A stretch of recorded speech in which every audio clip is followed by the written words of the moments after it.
Well, my prediction was correct. Donald Trump has won the presidency for a second time. He will be the 45th and the 47th president of the United States of America. Last night, Trump won the popular vote. He also won 5 of the 7 swing states, including Michigan, Wisconsin, Georgia, North Carolina, and Pennsylvania. As of midday today, we still did not have the results for Arizona and Nevada, as votes were still being counted in some cases. Make of that what you will. Now, I didn't make the same mistake I made in 2016. I didn't go to bed early this time. Instead, I stayed up late into the night as results rolled in and finally got to witness the epic media meltdown and leftist tears. We've compiled the best moments of the night for you today. Joining me today to discuss is True North columnist Sue Ann Levy. I'm Rachel Parker, and this is Rachel and the Republic.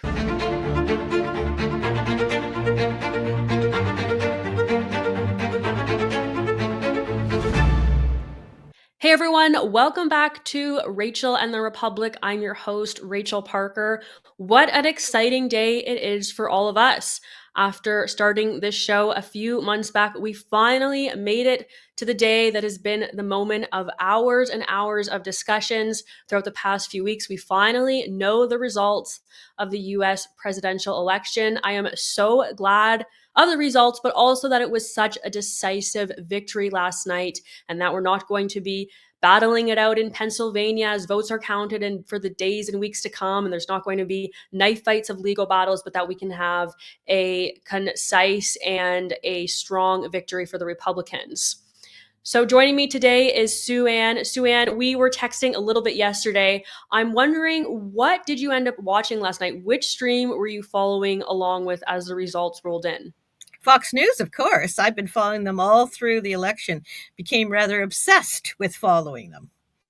It's always so hard to pick. I find that at the beginning of the evening, I always tend to just flip around between all the streams, not sure which one I should land on. I started out on Daily Wire, did a little bit of Megyn Kelly, and then I finally landed on Charlie Kirk's stream.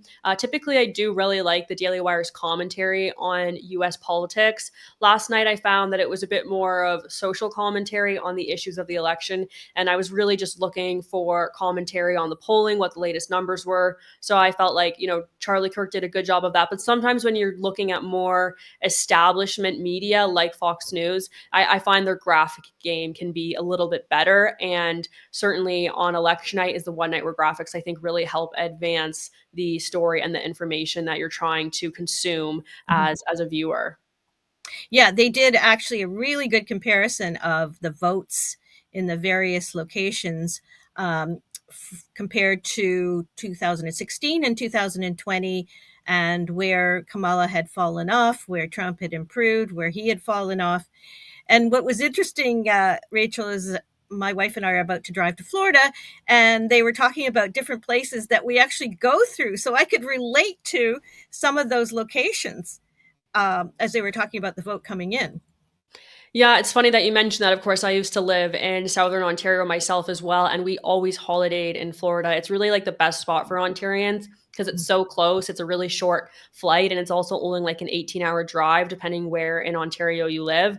So I can probably relate to some of those as well as you're driving down. What's the name of the main highway that takes you basically all the way down into Florida? Driving through a lot of major swing states. You're going through Pennsylvania, you're going through the Carolinas, and then you ultimately end up in Florida, which a few years ago, I think, was considered a pretty big swing state at play, but now it seems to be firmly in the Republican camp under Donald Trump. Totally. We go through 7 states. We go through New York, Pennsylvania, West Virginia, South Carolina, North Carolina, Georgia, and then finally Florida.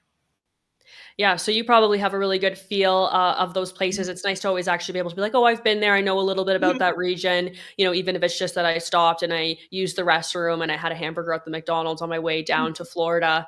But yeah, I really enjoyed last night having all those independent media options to kind of flip through. I think that, it's pretty amazing just in the last couple of years. We've seen such a surge in independent media now. There's so many options that I even posted online. I was like, oh, what's everyone watching tonight? And it seemed like everyone had a different answer, but a lot of it was either Fox or independent media. And I think we can actually accredit a lot of that to Donald Trump, his push against the mainstream media. A lot of people are saying now basically last night was their final death blow because, they were once again wrong about another election. So I think this is really going to be, Trump said yesterday, this is going to be a time for America to flourish and to prosper. And I think we can definitely say that we're going to see the same for independent media in the United States. Yeah, it's interesting because I also would refer to the pollsters because I've covered so many elections here in Canada. And this was really the first time I got in depth into the US election. But, the pollsters always get it wrong. And I think often, in this case, the days leading up to the election and the weeks, like what about that Iowa poll? Leading up to the election, I think they said they were neck and neck just so that they could encourage people to get off their duffs and go vote for Kamala. It's incredibly manipulative as well. You can skew poll samples any way you want. And obviously they did in many, many cases, like the Iowa poll. Yeah, I tend to have a really strong dislike of pollsters for the very specific reason that they tend to voice and pretend like they have a lot of bravado. For Mhm. example, just if at home, if you were to go online when a poll came out that you didn't really agree with, and you were to accuse a pollster of being wrong, if you were to question their methodology that was used to get those results, if Mhm. you were to say that their poll was biased in favor of a certain political party, and you were someone with a bit of a following, maybe someone with a bit of prominence, they would threaten to sue you pretty much immediately and try Mhm. to get you to delete that tweet. It's interesting how they're never really just willing to stand behind their work instead of anytime they're reporting their polling is being challenged, instead of being like, why don't we let the results speak for themselves on election Mhm. night? Mhm. We're going to sue you into silence. How dare you say that about me? And then the election night rolls around and it turns that, well, everyone was right and their polls were completely wrong and they're totally Mhm. bogus and garbage. And Mhm. that's probably why, they seek to silence people who criticize them. It has really become quite a slimy industry in years Mhm. to come. So, as I said in my opening, 2016, I went to bed too early. I actually went to bed thinking that Hillary Clinton has won. You might remember, sort of infamously, everything sort of started to flip when Trump won Florida, if I'm not mistaken. And so I woke up the next morning and Trump had won, and I was like, whoa, like I totally missed this. Wasn't following along with any of the media meltdown. It's obviously a ton of fun to watch it back, but it's so much fun to watch it while it's happening live. And so I wanted to compile some of the moments of the night. So, and I know that we were both looking out for this last night. We have kind of two segments for you guys today. We have the Leftist Tears, and then we also have the Media Meltdown. So we're going to start by playing a compilation of some of the craziest leftist tears. I said online today, I said, I think that maybe this Trump 2024 victory could be finally the catalyst that we need to begin studying this phenomena of young people posting videos of themselves melting down, crying, and screaming online because it's bizarre and unhealthy behavior. I don't cry very much. I cry maybe like 2 or 3 times a year. Mortified if someone even had a picture or a video of me crying, let alone for me to go out of my way, video myself crying, and then to post it online. That is a bizarre behavior. So we have some of the craziest ones. I want you to pay attention to it, and later on, after the compilation, tell me which one was your favorite and why. So take a look at these crazy leftist tears from that started last night and are trickled into this morning. And I'm sure we'll continue to see more of these videos in the following week.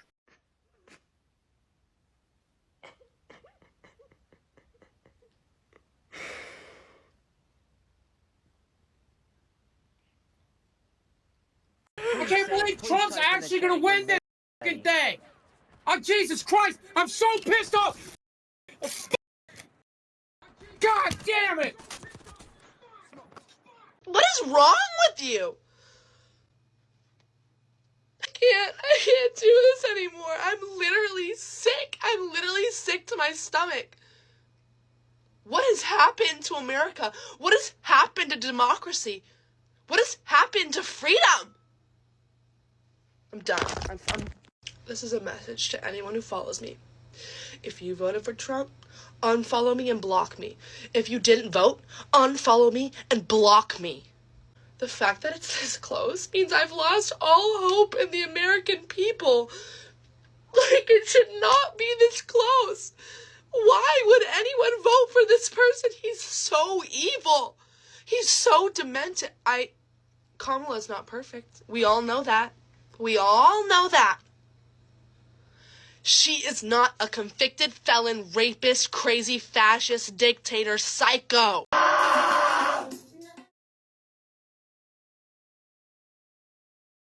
Pennsylvania? Yeah. I mean, they're still outstanding. Are they not counting them here? What's going on, Vadim? There you go. You should know this. Why isn't Philadelphia counting votes? Call them up. Call them. Do we have contact? Hello, if you're watching the stream right now and you work in Philadelphia, we'll put you on stream. I'll call you. I want to know what is going on. What the hell is going on right now? Send me pictures. I know you're out there. I know somebody's listening.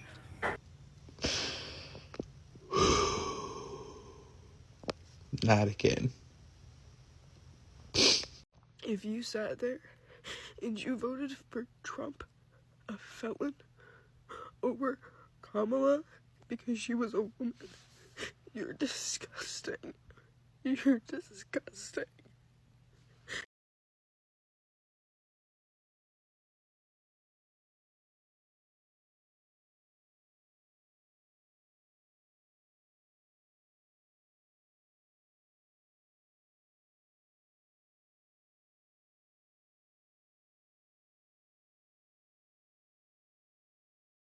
I have to ask you, watching this, obviously most of the people featured and most of the people that you will see post these types of videos are, very young, probably in my generation, Gen Z. You might see the occasional, individual in their middle age doing something.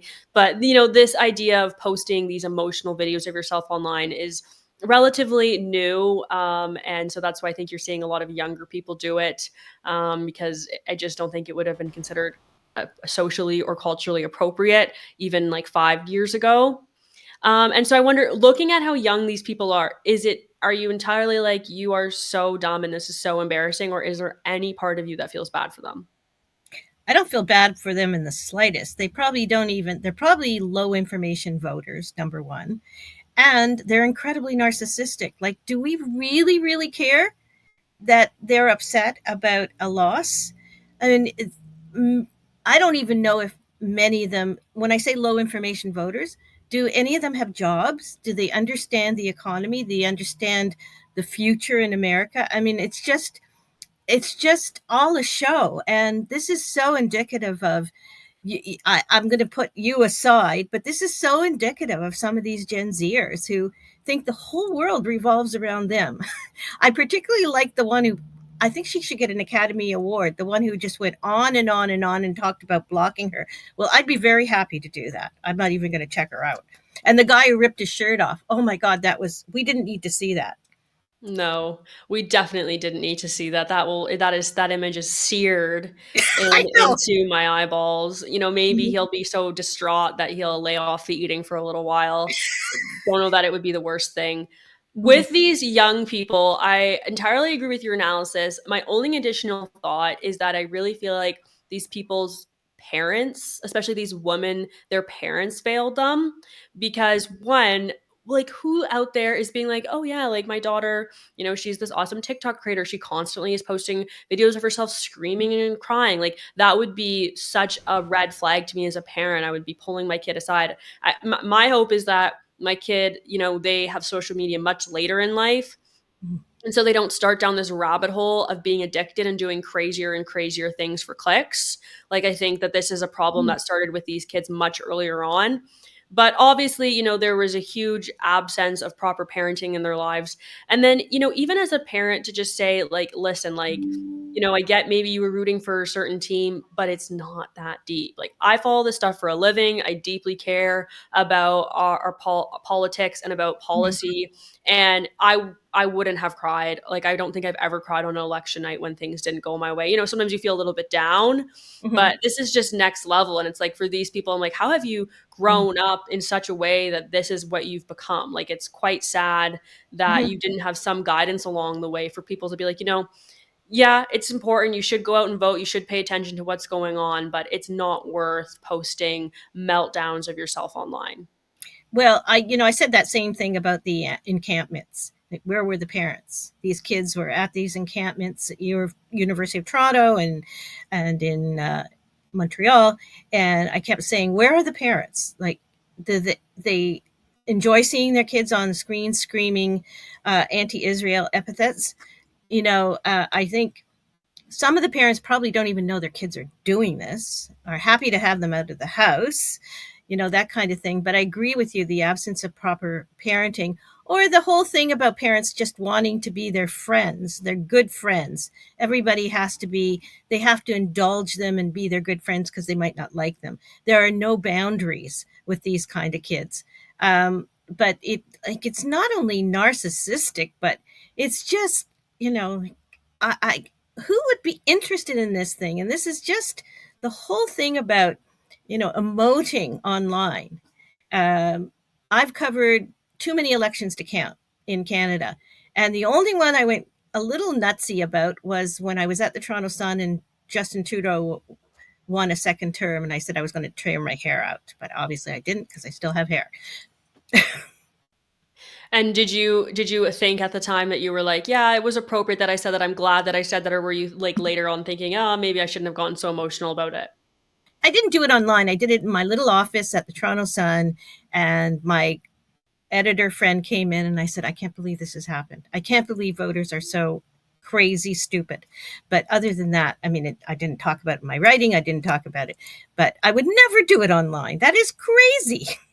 Yeah, I was just even thinking, like, in that sense, you knew, okay, like, I'm frustrated. I'm going to voice this frustration to someone, but I'm not going to act irrationally or say something that's going to result in me having to eat my words. Because as in many of these cases, people make these absurd claims. I'm going to drink poison if Trump wins. I'm going to move to Canada if Trump wins. And then, of course, are not actually interested in following through on their actions. So, setting aside this faux outrage from young people seeking attention online, maybe some of these people were genuine. I suspect most of it is this deep-rooted sense of seeking importance. Maybe, they were not loved enough as children. Now they're doing these crazy things on the internet to try to get attention. Well, I guess it worked, because here we are talking about it on a Canadian news show. Now I want to turn attention to some of the people who genuinely did seem surprised at the result of the election last night. It's probably because they spent the past few months telling us that Kamala Harris would be the 47th president of the United States of America. And of course, that is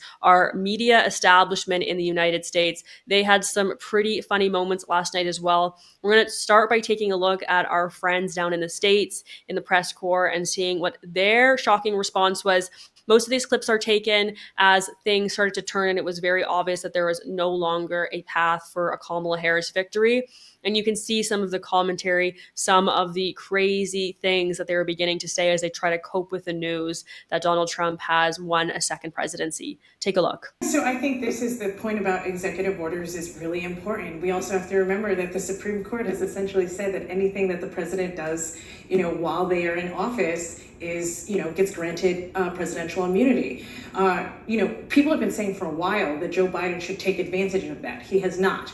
Now is the time to take advantage of that. The other thing, though, that I think is really important is that. And we begin our final sprint, having arrived at that point in the election season where basically we on this side of the TV screen have said all we can.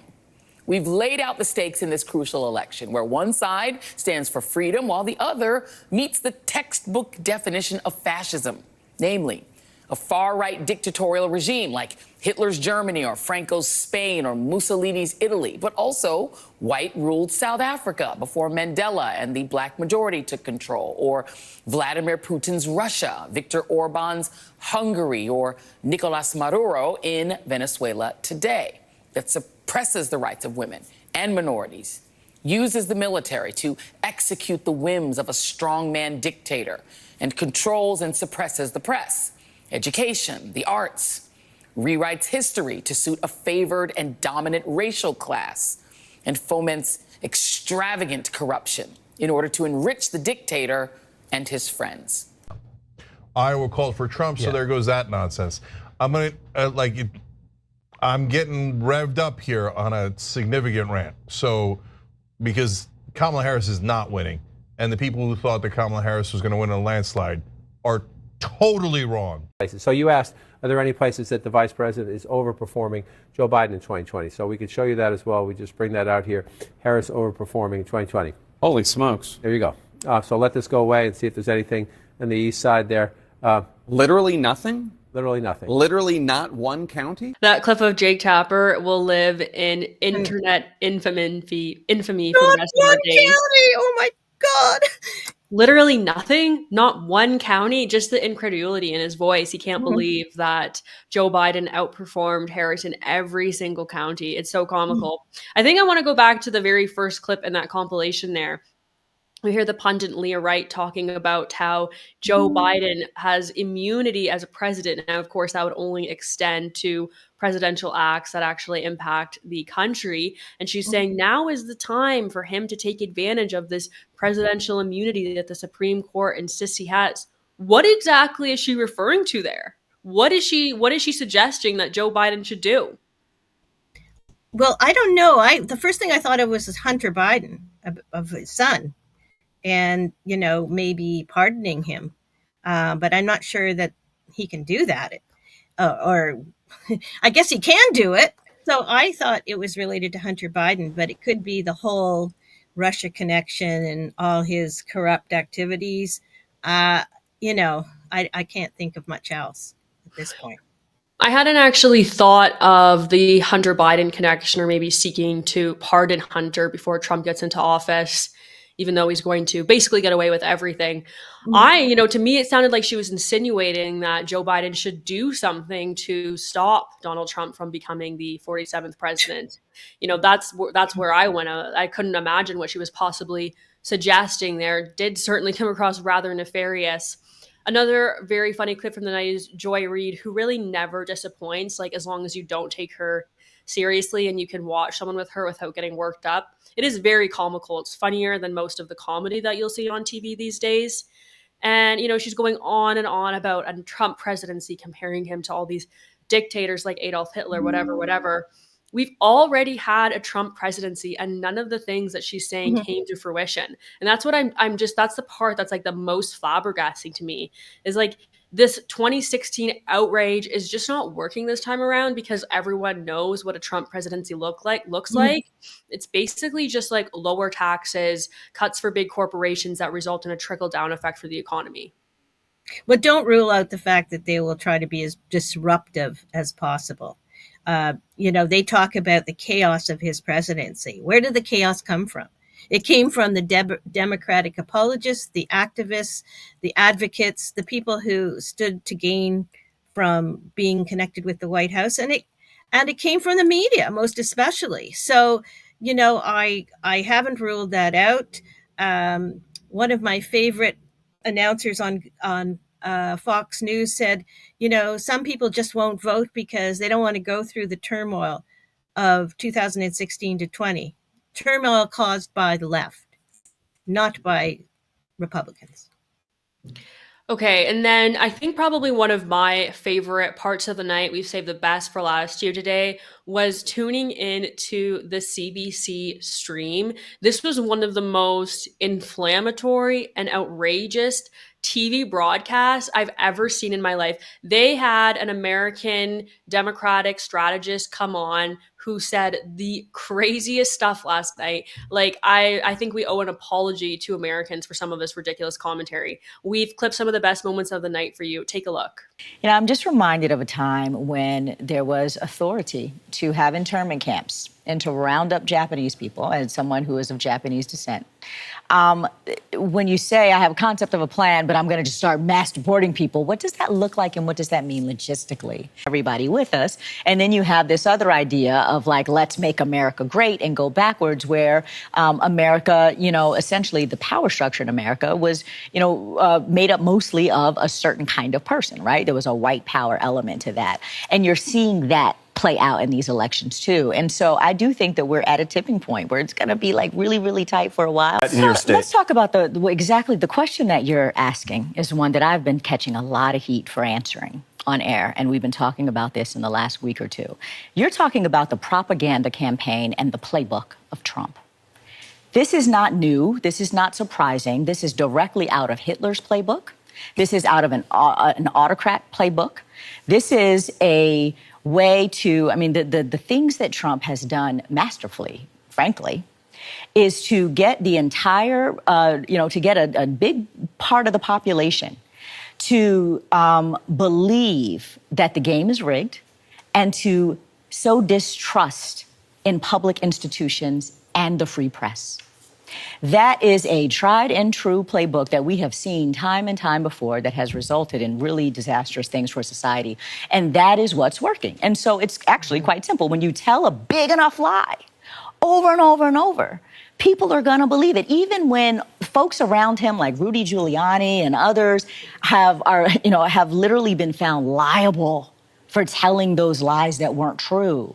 The public still believes it, and the whole goal was to erode trust in our public institutions, and it's working. Fake news. If anything, that's what fake news. Donald Trump has done that really well. Can't argue with that, right? Okay. And that's sad. My policy with people like this is something that Tucker Carlson also recommends, is to laugh at them, to mock them, and make fun of them. And, I always say you have to laugh or you'll cry, because it's just so ridiculous. And certainly, that strategist was being ridiculed right across the internet last night, and rightfully so.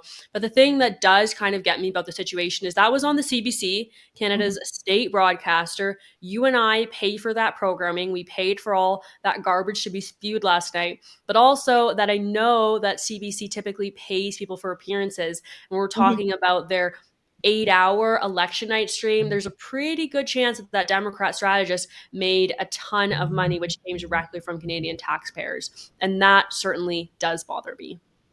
Well, yes, it does. And CBC sees signs of things to come in Canada as well, with Pierre Poilievre and, them being defunded.